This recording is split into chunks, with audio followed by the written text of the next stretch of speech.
Bağışlayan ve mehriban Allah'ın adıyla.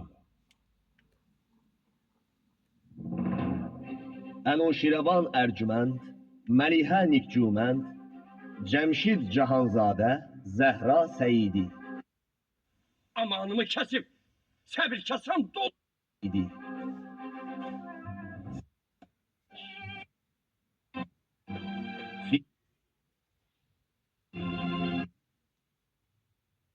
Səyyar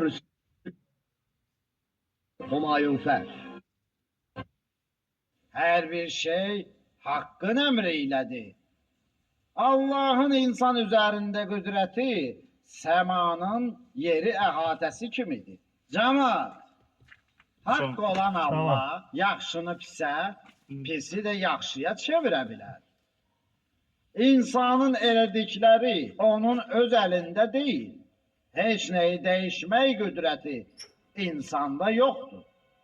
Bu, yaradılışın kanunudur. Ama Ya şeyh. Bir sualım var. ders meclisinde uşaq görmemiştik. Çaremiz nedir? Sualına cevap vermək lazım. İlahi olsun xeyrə sələ. Allah her istediği işi görebilir. Her ne istese. Hatta gördüklerimizin aksini de. Mesela gündüzü geceyle. Elbette. Bu ne sualdı soruşursan? Uşaq sualıdır. Həzrət Şeyh, 2, üstə gəl 2. Neçə eləyir? Bunu hamı bilir. Axı mən balaca bir uşağam. Onlar 4. Əgər Allah istəsə, cavab 5 ola bilər. Bəli.